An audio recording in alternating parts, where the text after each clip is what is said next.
Bonjour à tous, j'espère que vous allez bien. Avant de commencer à vous présenter les prochaines sorties du mois d'octobre, je tenais à vous remercier pour les abonnements, les pouces en l'air et vos commentaires qui m'ont motivé à continuer ce format et à l'améliorer.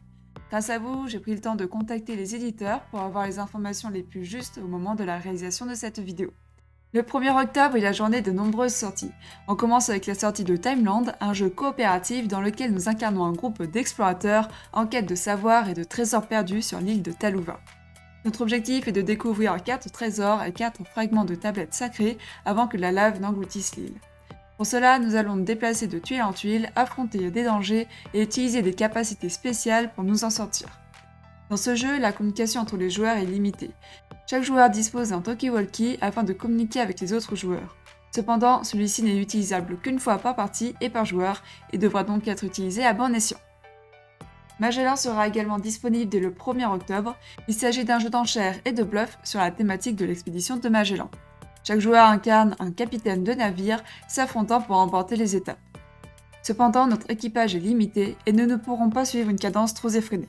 Il nous faudra faire des choix sur les étapes que nous souhaitons remporter et celles que nous laisserons pour laisser le temps à notre équipage de reprendre des forces.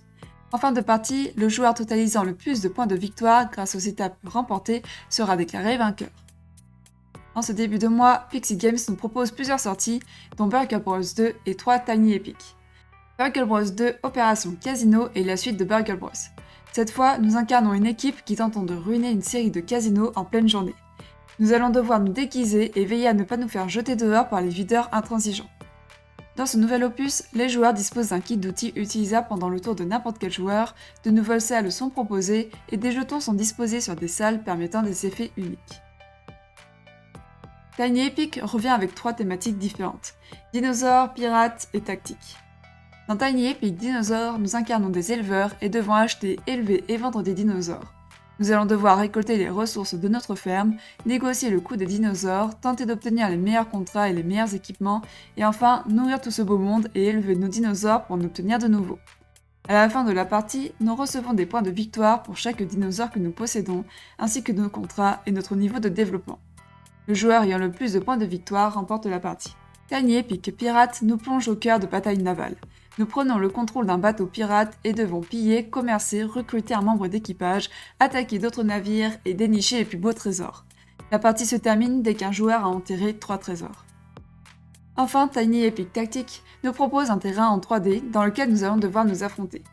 Nous incarnons l'un des 5 héros disponibles, disposant de caractéristiques propres et de pouvoirs uniques. Tactique dispose de 3 modes de jeu, compétitif, coopératif et solo grâce à un mode campagne. Cora, l'apogée d'un empire, est également disponible à partir d'aujourd'hui dans nos magasins spécialisés.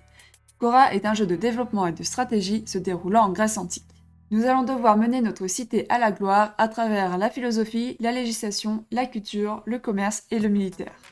Pour renforcer nos actions, nous allons devoir développer l'économie, la culture et l'armée. En revanche, pour encaisser de l'argent, la piste des impôts sera notre meilleur allié. À l'issue de 9 manches, le joueur ayant obtenu le plus de points de victoire remporte la partie. On en a beaucoup entendu parler en septembre, King Domino Origins sera disponible dès le 8 octobre. Dans ce nouvel opus, la manière de jouer reste la même, mais de nouveaux composants sont introduits, permettant de réaliser de nouvelles actions et de marquer des points de nouvelles façons. King Domino Origins inclut 3 modes de jeu permettant de découvrir petit à petit les nouveaux ajouts. À la fin de la partie, le joueur ayant le plus de points de victoire est déclaré vainqueur. À cette date, nous avons également la sortie de Verona Twist, un jeu de déduction asymétrique pour 2 joueurs. L'un des joueurs incarne Capulet, dont l'objectif est de découvrir les identités secrètes de Roméo et Juliette, et l'autre joueur incarne la nourrice, dont l'objectif est de les cacher jusqu'à la fin de la 7ème manche. À chaque manche, les joueurs sont déplacés et la nourrice doit indiquer à Capulet si les amoureux sont dans la même zone ou non. The Hunger est un jeu de deck building dans lequel nous incarnons des vampires affamés. Nous avons toute une nuit pour nous régaler des villageois, mais s'ils sont trop épicés ou alcoolisés, nous serons empoisonnés et nous perdons du temps pour nous mettre à l'abri. Nous allons devoir parcourir la ville pour trouver les proies les plus alléchantes en points de victoire, optimiser notre jeu et rechercher des missions dans les cryptes, tout en évitant les chasses qui pourraient nous ralentir. Une dernière petite chose, si vous souhaitez connaître notre nuit, il vous faudra vous mettre à l'abri avant l'aube. Le 15 octobre est la sortie très attendue de Welcome to the Moon, le dernier volet de la trilogie des jeux Welcome.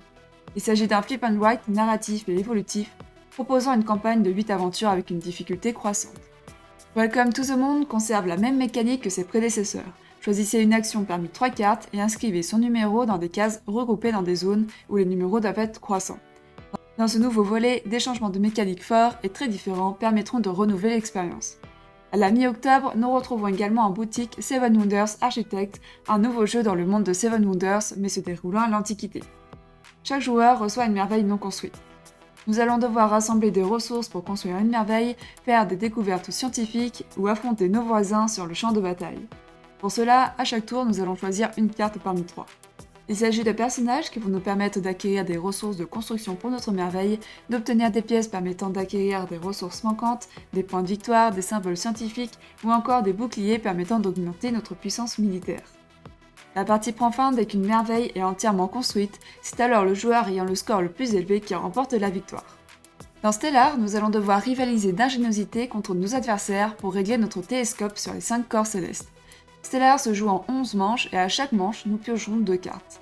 L'une d'elles devra se trouver sur notre télescope et l'autre dans notre carnet d'observation.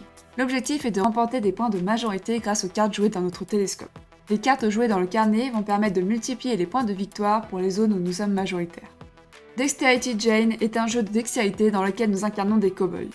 Le jeu contient des cartes montrant des mains avec les doigts pliés ou non, et au début de chaque tour, les joueurs révèlent autant de cartes de la main que le numéro du tour. Si les cartes montrent des doigts différents à plier, alors on pile tous les doigts. Mais s'il est demandé de plier 2 fois un doigt, alors on annule.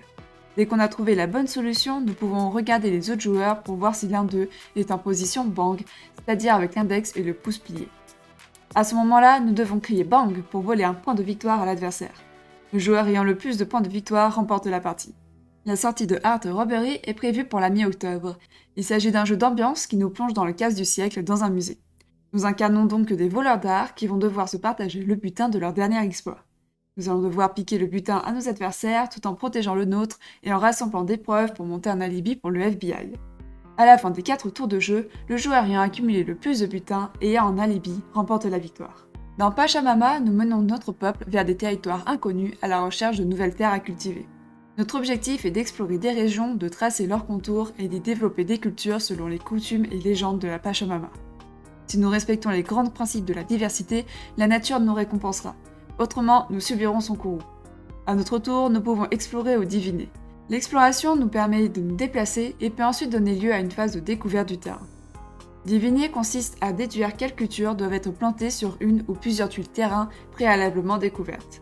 Après avoir joué l'une de ces actions, nous pouvons choisir de faire une offrande à la Pachamama afin de gagner des points de victoire. La partie se termine lorsque la dernière carte terrain est posée sur le plateau. Le joueur ayant le plus haut score remporte la partie. Osirium est un jeu de stratégie se déroulant dans l'Égypte ancienne. Pour être digne de marcher dans l'autre monde, nous devons accomplir des rituels et honorer notre dieu. Notre but est d'accomplir un maximum de combos pour récolter des ankh et avancer sur le chemin du paradis céleste égyptien. Chaque joueur dispose d'un pouvoir divin et d'amulettes qui vont permettre de réaliser les rituels. Le jeu se termine lorsqu'un joueur a accompli 5 rituels. À ce moment, c'est le joueur ayant le plus grand nombre de points qui remporte la partie. Escape Tales revient dans un 3e opus, Children of Wormwood. Dans ce nouveau volet, nous incarnons un jeune homme dont le sort est assailli à la fois par les pouvoirs les plus mystérieux et par la tyrannie d'hommes mauvais. Ce nouveau Escape Tales nous promet davantage d'énigmes, un système de progression de personnages basé sur nos choix, ainsi qu'une nouvelle catégorie de cartes, les objets qui nous aideront dans notre histoire. Vampire Rivals est un jeu de cartes évolutif, nous plaçant à la tête d'une faction de vampires qui intrigue pour prendre le contrôle de San Francisco. Chaque joueur prend le contrôle d'une coterie de vampires pour faire progresser sa cabale, revendiquer des titres, recruter de nouveaux vampires, effectuer d'autres tâches et, le cas échéant, prendre part à des combats de rue. Pour régner sur la cité et remporter la partie, nous allons devoir atteindre nos objectifs ou éliminer notre rival. La boîte de base inclut 4 decks complets, prêts à jouer et qui peuvent être construits par le joueur une fois plus à l'aise avec le jeu. Nouvelle Contrée est un jeu que j'ai retenu pour son originalité. En coopération, nous allons explorer n'importe quel roman de notre bibliothèque, nous lisons les premières lignes de la page explorée et choisissons l'un des marque-pages du jeu qui correspond selon nous le mieux au passage du livre. Les autres joueurs doivent ensuite deviner quel est le bon marque-page pour avancer dans le livre et se rapprocher de la victoire. Dans Living Forest, nous incarnons un esprit de la nature tentant de sauver la forêt des flammes d'Onibi. Les animaux gardiens nous aideront dans notre mission en nous apportant chaque tour de précieux éléments. Nous allons devoir gérer au mieux notre équipe d'animaux gardiens afin de mener nos actions de manière optimale, mais certains sont solitaires et n'aiment pas être mêlés aux autres. Pour sauver la forêt, nous allons devoir planter des arbres protecteurs, récolter des fleurs sacrées ou éteindre des feux. Dès qu'un joueur remplit un de ces 3 objectifs, la partie prend fin et il est déclaré vainqueur. Enfin, en octobre, nous retrouverons également 2 jeux de l'éditeur Abbey Games. Hippocrate se déroule pendant la Grèce antique. Nous dirigeons une équipe de médecins et tentons de guérir les malades tout en veillant à notre réputation pour devenir le digne successeur du grand Hippocrate. Pour cela, à chaque tour de jeu, nous allons choisir 3 patients qui seront soignés. Ensuite, nous devons rémunérer nos médecins, en recruter de nouveaux ou acheter des remèdes pour être sûr de répondre à la demande. Nous allons devoir soigner les patients en combinant les compétences des médecins et nos remèdes. Les patients soignés nous rapportent des points de victoire. Au bout de 4 tours, le joueur ayant le plus de points de victoire remporte la partie. Star Scrappers Orbital est un jeu de gestion par l'auteur de Terraforming Mars. Nous sommes embauchés par une grande entreprise pour diriger sa station de manière optimale. Nous allons devoir développer des modules militaires, technologiques, de support et écologiques pour construire la station orbitale la plus optimisée. Cependant, certains événements viendront perturber notre progression, comme une pluie de météorites ou des crises financières. À la fin d'un tour de jeu, les modules construits apportent des points de victoire. La partie se termine au bout de 5 tours de jeu et le joueur ayant le plus de points de victoire est déclaré vainqueur. Je vous affiche à l'écran quelques sorties d'extensions et de rééditions en octobre. Nous arrivons au terme de cette vidéo, je vous invite à me dire en commentaire quels sont vos jeux les plus attendus en octobre et dans les mois à venir. N'hésitez pas à me signaler si des erreurs se sont glissées dans cette présentation. Si vous aimez cette vidéo, je vous invite à vous abonner, à liker et à laisser un commentaire.